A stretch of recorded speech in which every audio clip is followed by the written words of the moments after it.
She said she was gonna do it on her platform. I think that's actually smarter than going to an interview. She could go viral on an interview, but she's viral. She could just go viral just by speaking, like, on a live.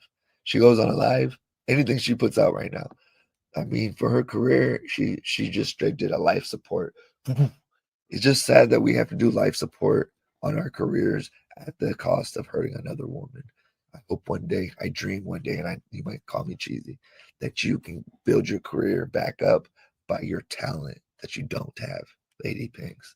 But I hope that one day, maybe in the next life, you'll have talent and you don't have to beat people up and you can just get popular again by being talented.